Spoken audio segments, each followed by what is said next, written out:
On Wednesday night, without a press conference, without a single minister standing behind a podium, the Canadian government quietly deleted an entire category of products from a $20 billion tariff list. Fish, shrimp, lobster, salmon, crab, gone. Just one day earlier, Ottawa had announced sweeping retaliatory tariffs on American goods, matching Washington dollar for dollar. Then, less than 48 hours later, seafood simply disappeared from the list. No dramatic announcement, no headline press event, just a short statement posted on social media by Canada's Department of Finance. And that quiet reversal is exactly why this story matters. Because when governments move loudly, they're usually performing. When they move quietly, they're usually protecting something real. To understand why this happened, you have to understand what led up to it. And Ottawa is where nearly every decision in this story was made. This didn't start this week. It started months earlier in a trade relationship that has been deteriorating for most of 2026. And it was pushed over the edge by, of all things, a television advertisement. Back in October 2025, the Canadian province of Ontario ran a 60-second ad during Game 1 of the World Series. The ad used archival footage of former President Ronald Reagan warning against the dangers of tariffs, drawn from a 1987 radio address. According to reporting from Al Jazeera and NPR, the ad was funded by the Ontario provincial government at a reported cost of up to $55 million, and it aired on Major U, network specifically to reach an American audience during one of the most watched sporting events of the year. President Donald Trump was furious. On his Truth Social platform, he called the ad fraudulent, accused Ontario of misrepresenting Reagan's actual position on tariffs, and announced an additional 10% tariff on Canadian goods as what he called retaliation for what he termed a hostile act. Ontario's Premier, Doug Ford, agreed to pull the ad from rotation, but the damage to the relationship was already done. Trump did not follow through on that specific 10% threat at the time, according to NBC News reporting, but the episode set a tone. It signaled that Trump was willing to use tariffs as a direct political weapon in response to perceived slights, not just as an economic policy tool. And it planted the seed for what would become a much larger confrontation just months later. That confrontation arrived in August 2026. Trade talks between Washington and Ottawa, which had been ongoing for weeks, collapsed late on a Friday night. According to NBC News, Canadian Prime Minister Mark Carney called the breakdown a miscalculation and directly blamed what he described as uneconomic and unfair demands from the Trump administration. At the stroke of midnight that Saturday, new 50% tariffs on a wide range of Canadian goods went into effect. Hockey sticks, building materials, liquors, certain categories of clothing. Carney's government did not back down. Instead, he announced that Canada would, in his words, match those tariffs dollar for dollar. That promise is the direct origin of everything that followed. One of the sticking points in the collapsed negotiations, according to U.S. Trade Representative Jameson Greer, was that Canada had continued maintaining certain retaliatory measures from earlier in the trade war, including what he described as flat-out prohibitions on certain American goods and services. Those bans, introduced by several Canadian provinces in 2025, had targeted American alcohol sales in direct response to earlier rounds of U.S. tariffs. So by the time this latest 50% tariff hit, both sides were already deep into a tit-for-tat escalation that had been building for well over a year. Before we go further into how this specific seafood decision unfolded, it's worth pausing on just how long this particular relationship has been under strain, because the picture doesn't start in August 2026, and it doesn't start with the Reagan ad either. Steel and aluminum tariffs on Canadian metal have been sitting at 50% for an extended stretch of this dispute, according to NPR's reporting, well before this latest round of escalation began.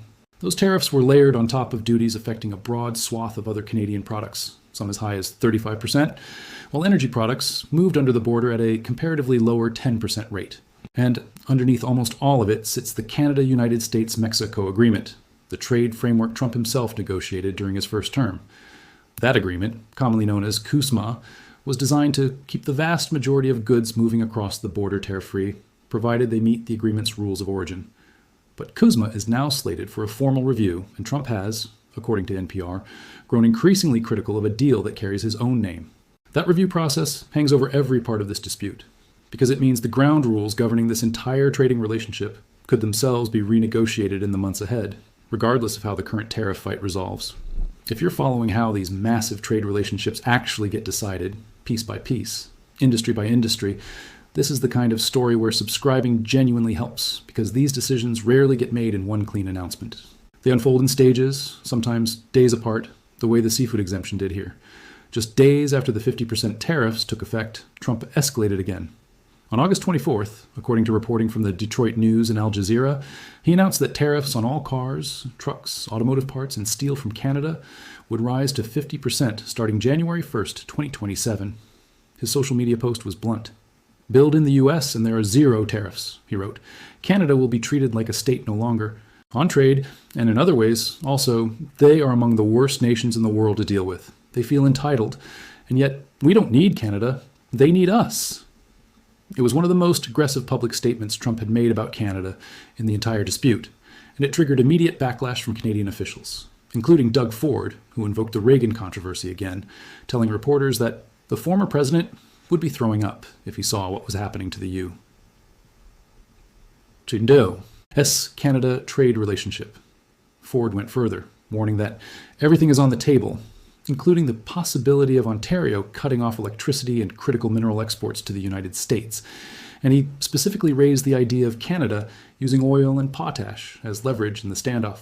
Those were his words, not confirmed government policy, and it's important to be clear about that distinction. Threats from a provincial premier are not the same as an actual federal decision. And as of the most recent reporting, none of those specific retaliatory measures involving electricity or critical minerals have actually been implemented. So that's the temperature of the relationship heading into this past week. Deep distrust, repeated escalation, a president publicly declaring that Canada doesn't matter to the American economy, and a Canadian government that had already promised to match every single tariff, dollar for dollar. On Tuesday, Canada delivered on that promise. According to Reuters and Bloomberg, the Canadian government published its full retaliatory list, covering roughly $20 billion worth of American goods, structured with rates set between 15 and 50%, designed to broadly mirror Trump's own tariff structure on a category-by-category basis. The list covered a wide range of products, including copper wire, wood charcoal, railway construction materials, and dishwashers, among many others. And notably, at that point, the initial version of the list also included seafood. According to World Fishing and The Hill, that meant lobster, salmon, tuna, and crab were originally included, with a 25% duty planned specifically on you. Seafood imports, set to take effect on September 8th, the day after Labor Day. Then came Wednesday. And this is where the story gets genuinely interesting, because what happened next reveals something about how modern trade retaliation actually works behind the scenes, once you get past the headlines and the political theater.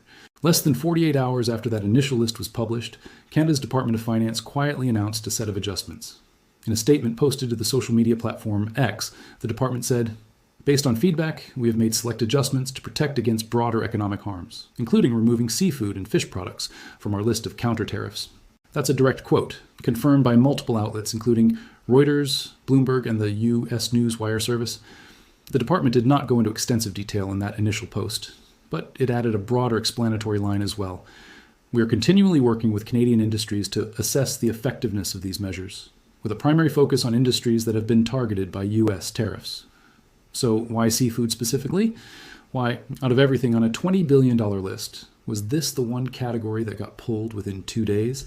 The most detailed explanation comes from Bloomberg and The Hill, both of which reported that Canadian Finance Minister François-Philippe Champagne told reporters the department made the change after direct consultation with the country's fishery industry. And this specific trigger appears to have come from across the border, not from within Canada. According to The Hill's reporting, the Maine Lobstermen's Association had pushed back hard against the proposed 25% Canadian tariff on Hessian-sourced lobster. Their argument was straightforward but important to understand. Canadian seafood processing businesses purchase roughly half of the state of Maine's entire fall lobster catch every year. That lobster doesn't stay in Canada.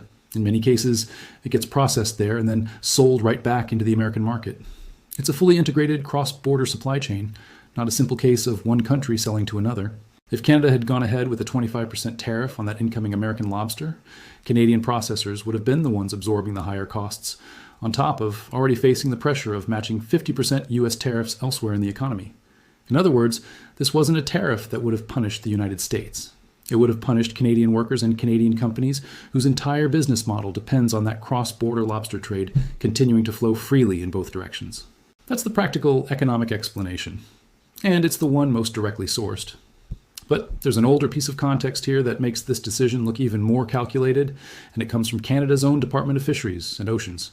According to an internal government briefing document from December 2025, obtained through Canada's Open Information Portal, Officials at Fisheries and Oceans Canada had already laid out the baseline reality of this relationship months before this latest tariff fight even began.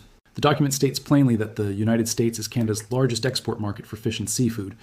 It also confirms that goods compliant with the Canada-United States-Mexico Agreement, known as CUSMA, including Canadian harvested fish and seafood, have generally remained exempt from broader U.S. tariffs throughout this trade dispute. That same document notes that when Canada first responded to U.S. tariffs back in March 2025 with a $30 billion retaliation list, the only fish and seafood products actually included on that list were fish oil, valued at about $85 million in U.S. imports, and shrimp and prawns packaged in airtight containers worth roughly $6 million. Everything else in the seafood category was left alone, even then, more than a year before this latest round of escalation. It's worth sitting with the scale of that cross-border lobster relationship for a moment, because it explains why this particular industry behaves so differently from something like steel, cement, or wallpaper, categories where a tariff simply raises the price for the buyer with far fewer complications. Maine's lobster fishery is one of the most valuable single-species fisheries in the entire United States, and a huge share of that catch does not stay on the American side of the border to be sold as is. Instead, it travels north into Canadian processing plants, largely concentrated in Atlantic Canada, where it gets shelled, cooked, frozen, or otherwise prepared for the retail and restaurant markets. And then a significant portion of that finished product gets shipped right back south into the United States. That means a tariff on raw American lobster entering Canada doesn't just tax an import, it taxes a Canadian company's own raw material right at the exact moment that same Canadian company is already facing higher costs from Trump's 50% tariffs on whatever it sells back into the U.S. market. Layer a 25% Canadian tariff onto that same supply chain, and you're not punishing an American exporter. You're squeezing a Canadian employer from both directions at once. That is the exact mechanism the Maine Lobstermen's Association was pointing to, and it's why their pushback landed so quickly and so effectively with Ottawa. So here's the pattern that emerges once you connect the background to the fresh developments. Canada has, across multiple rounds of this trade war, consistently treated seafood as a category it does not want to touch, even while aggressively retaliating in almost every other sector. That's not an accident. And it's not simply Ottawa being generous toward Washington. It's Ottawa protecting an industry where Canadian and American companies are so intertwined that a tariff aimed at punishing the U.S. would functionally punish Canada instead. And this is where the contrast with China becomes genuinely revealing, because it shows that Canada's restraint on seafood is a deliberate choice, not some universal principle about how Ottawa treats trade disputes. According to that same Fisheries and Oceans Canada briefing, China is Canada's second largest export market for fish and seafood, worth about $1.3 billion in 2024. But when China imposed its own retaliatory tariffs on Canadian goods back in March 2025, seafood was not spared. China placed 25% tariffs on 49 different aquatic products, including certain types of crab, shrimp, prawns, clams, lobster, sea cucumber, geoduck, and Greenland halibut, along with herring oils and fats. When Ottawa itself considered hitting American seafood, it chose to step back within 48 hours. That's not a contradiction, it's a strategy. It tells you that Canada is calibrating its retaliation very precisely, industry by industry, based on where the actual economic damage would land, rather than applying a blanket, one-size-fits-all approach to every trading partner. So while the contrast in approach, fighting China through legal channels while quietly exempting seafood from the American list, is well documented, the ultimate outcome of the China case specifically is still an open question, not a resolved one. That distinction matters if you're trying to judge how effective either strategy actually turns out to be over the long run. There's another layer to this story that adds important context, and it involves language, not lobster. On the same day that the seafood exemption became public, Canada's minister in charge of U.S.-Canada trade, Dominic LeBlanc, made a separate but related statement. According to Channels Television, LeBlanc said that Canada welcomes a shift in the U.S. position on an entirely different issue, one involving French language protections and Canadian cultural policy. Specifically, LeBlanc said the United States was withdrawing its objections to what had been described as Canadian discoverability rules, and confirming that American trade actions would not target measures designed to promote French language and Canadian culture going forward. That's a separate track of negotiation from the tariff fight, but the timing matters. It suggests that even as the headline tariff war continued to escalate publicly, with 50% duties, auto tariff threats stretching into 2027, and public insults traded between leaders, there were quieter, more technical negotiations happening simultaneously on narrower issues, some of which were actually moving in a positive direction. Seafood policy and cultural policy aren't the same fight, but both examples point to the same underlying truth. This trade war is not one single uniform conflict. It's dozens of smaller disputes happening at once, and some of them are being resolved through negotiation and mutual accommodation even while the bigger picture remains hostile. Before we widen the lens, it's worth pointing out how unusual it is for any government, in the middle of an active trade war, to publicly reverse part of its own retaliation list within 48 hours. Governments generally don't like admitting a policy needs adjusting that quickly, because it can be read as indecisiveness. The fact that Canada's Department of Finance did it anyway, and did it through a plain, low-key social media statement rather than a staged announcement, suggests the pressure from industry groups on both sides of the border was significant enough that Ottawa judged the economic cost of leaving seafood on the list to be higher than the political cost of visibly changing course. That's the kind of decision-making detail that's easy to miss if you only read the headline. And it's exactly the sort of pattern this channel exists to dig into, story by story, as this trade relationship keeps evolving week to week. Let's step back now and look at the full financial picture of where this leaves both countries, because the seafood exemption, while notable, is a relatively small piece of a much larger and more damaging trade relationship. According to reporting cited by U.S. News, Canada's broader retaliatory tariffs are expected to hit roughly 700 different American products, worth about $20 billion a year in trade value. On the American side, Trump's 50% tariffs apply to a wide range of Canadian goods, including wine, hockey sticks, cement, natural honey, and wallpaper, among many other categories, on top of the already elevated 50% tariffs that have applied to steel and aluminum for some time. According to NPR's reporting from earlier in this dispute, many other Canadian products have faced tariffs around 35%, while energy products have generally carried a lower 10% rate. And it's worth remembering the scale of what's actually at stake here. More than 3/4 of all Canadian exports go to the United States, nearly 3.6 billion Canadian dollars, or about 2.7 billion US dollars worth of goods and services cross that border every single day. This is, by a wide margin, one of the largest and most interconnected trading relationships on the planet, which is exactly why even a temporary breakdown creates ripple effects on both sides of the border, not just one. Consider what that daily trade figure actually represents in practical terms. Nearly 3 billion US dollars moving across a single border every single day covers everything from raw materials feeding American factories to finished Canadian goods stocked on American store shelves to, as we've just seen, live lobster crossing north for processing and coming back south as a finished product days later. When tariffs get layered onto a relationship built on that kind of just-in-time, back-and-forth movement, the disruption doesn't stay contained to the specific product being tariffed. It ripples into shipping schedules, processing contracts, seasonal hiring in fishing communities, and pricing decisions that both American and Canadian companies have to make months in advance. That's part of why industry groups like the Maine Lobstermen's Association move so quickly to flag problems. They're not reacting to abstract policy, they're reacting to contracts and harvest schedules that are already in motion by the time a tariff announcement lands. It's also worth noting what remains genuinely unresolved and contested as of this recording. The exact list of what other products might still be adjusted before the September 8th implementation date has not been finalized publicly in full detail. Doug Ford's comments about potentially cutting off electricity or critical mineral exports remain, as far as verified reporting shows, statements of possible future leverage rather than confirmed government action. There has been no confirmation from Ontario's government or Canada's federal government that those specific measures have moved beyond rhetoric. Similarly, while LeBlanc's comments about French language protections suggest some softening on that particular issue, that does not mean the broader tariff dispute is anywhere close to resolution. Trump's own social media statements, including his declaration that Canada would be treated like a state no longer, reflect the president's stated position, but they are political statements, not formal trade policy documents, and should be understood as such. Where Canadian officials and American officials have offered differing characterizations of who is responsible for the breakdown in talks, both sides of that disagreement are reflected here, rather than treated as settled fact. What does all of this actually tell us about the real strategy behind Canada's decision this week? It's tempting to read the seafood exemption as either weakness or generosity, Canada blinking first, or Canada trying to play nice with Washington. But the evidence points somewhere more precise than either of those framings. This looks like a government trying to fight a trade war on terms that protect its own domestic industries first, even while participating in an escalating conflict it did not start. Canada matched Trump's 50% tariffs as promised. It hit hundreds of American products across dozens of sectors. But when the retaliation reached an industry where Canadian companies would have absorbed as much pain as American ones, Ottawa pulled back within 48 hours, guided directly by industry feedback from groups like the Maine Lobstermen's Association and Canada's own seafood processors. That's not a random policy reversal. It's a government treating trade retaliation as a scalpel in most cases.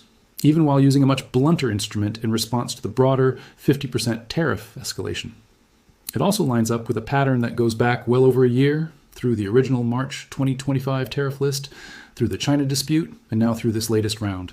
Seafood has consistently been the exception, not the rule, and now we understand in much greater detail exactly why.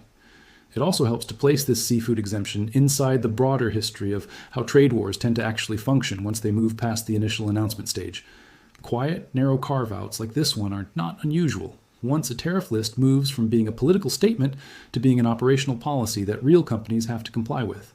Trade disputes involving the United States and its major partners, including the earlier rounds of steel and aluminum tariffs referenced by NPR, have repeatedly shown the same pattern: a broad, sweeping announcement followed by a series of narrower, product-specific adjustments once industry groups on the ground start explaining exactly how the policy would actually play out in practice. Tariff lists that look simple on the day they're announced almost never stay that way for long, because governments quickly discover that a single tariff rate applied to a broad product category can hit dozens of different supply chains in dozens of different ways, some of which the original policy never intended to damage. The seafood exemption fits neatly into that larger pattern. It's not a sign that Canada's retaliation strategy is falling apart. It's a sign that the strategy is being refined in real time. The same way tariff policy almost always ends up being refined once it collides with the complexity of how goods actually move across a modern border. It's also worth remembering that the United States has its own stake in keeping this particular trade lane open, beyond just the Maine fishing communities directly affected by the proposed Canadian tariff. American seafood exporters more broadly rely on predictable access to processing and distribution networks that, in some cases, run directly through Canadian ports and Canadian facilities before products reach other international markets. A disruption on the Canadian side doesn't just affect what Canadians buy from American suppliers. It can affect how efficiently American seafood reaches markets beyond North America altogether, since some of that product transits through the same Atlantic Canadian processing infrastructure that handles the lobster trade.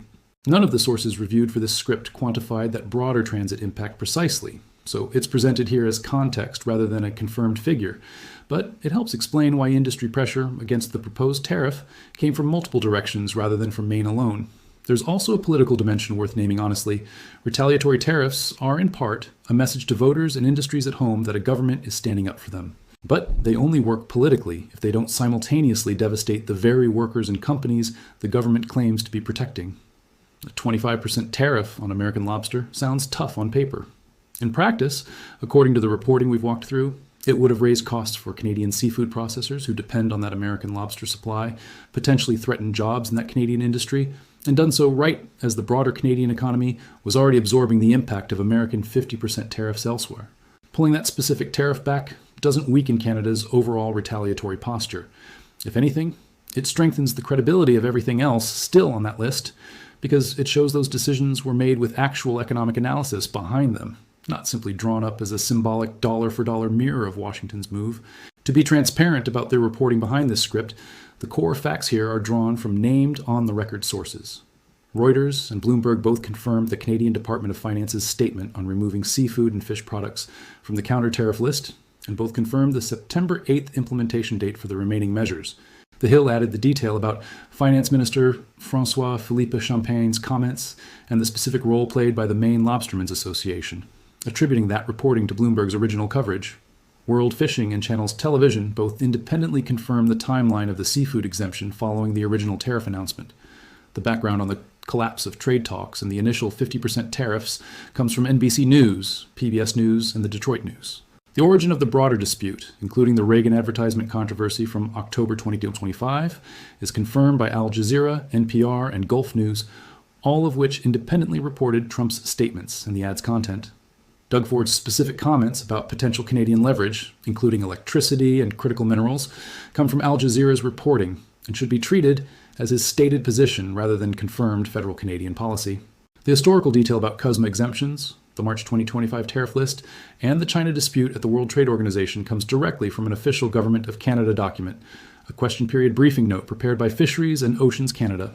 Where any of these sources offered characterizations of blame or intent, particularly around who caused the breakdown in trade talks, we've presented those as attributed statements from named officials rather than as neutral fact, because that dispute genuinely remains unresolved between the two governments. So where does this leave the relationship heading into September? The remaining Canadian tariffs, excluding seafood, are still scheduled to take effect on September 8th. Trump's 50% tariffs on a wide range of Canadian goods remain in place right now, and his announced 50% auto tariffs are set to begin in January of 2027, unless something changes before then. Talks between Washington and Ottawa could resume, could collapse further, or could continue in this strange hybrid state we're seeing right now, where a full-scale tariff war rages in public while narrower, quieter negotiations on issues like seafood and cultural policy continue to produce small, specific compromises behind the scenes. That contradiction, hostility at the macro level, pragmatism at the micro level, might actually be the most accurate way to understand where this relationship stands today. Stories like this one tend to develop in exactly this pattern. A big public announcement followed days later by a quieter, more technical correction that barely makes headlines, but actually tells you more about what's really happening than the original announcement did. If that's the kind of detail you want to keep catching as this trade dispute moves toward the September 8th deadline and beyond, staying subscribed is the simplest way to make sure you see the next update as soon as it happens, rather than piecing it together after the fact. There's one more angle worth addressing, honestly, before we wrap up, because it's the kind of question that comes up whenever a story involves both economics and politics at the same time. Is this seafood exemption really about protecting workers, or is it simply about optics, an easy, low-cost way for Ottawa to look reasonable without giving up anything that actually matters to its broader retaliation strategy? The honest answer, based on the reporting available, is that it's probably both, and those two explanations aren't mutually exclusive. The economic case for the exemption is well documented and specific, tied directly to named industry groups and a very particular cross-border supply chain. But it's also true that seafood tariffs, worth a comparatively modest share of the full $20 billion retaliation list, were always going to be one of the easier categories to remove without undercutting the overall political message that Canada is matching the United States dollar for dollar. Removing seafood lets Ottawa claim both things at once, that it's standing firm against Washington and that it's listening carefully to industries that would otherwise get hurt by its own policy.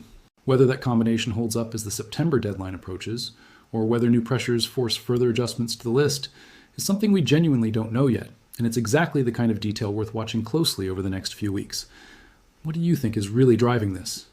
Is Canada playing a smart, targeted game by protecting industries where retaliation would backfire on its own workers? Or is this a sign that Ottawa doesn't have the appetite for a full economic confrontation with Washington? And do you think this kind of quiet, industry-driven exemption becomes more common as this trade war drags on? Or does the political pressure on both sides eventually force even the industries like this one back onto the table? Let us know what you think this really signals about where U.S.-Canada trade is headed next. That's where things stand for now. We'll keep tracking this story as the September 8th deadline approaches, and as both governments decide what comes next. And if you want that update the moment it happens, subscribing is genuinely the best way to catch it as soon as we cover it.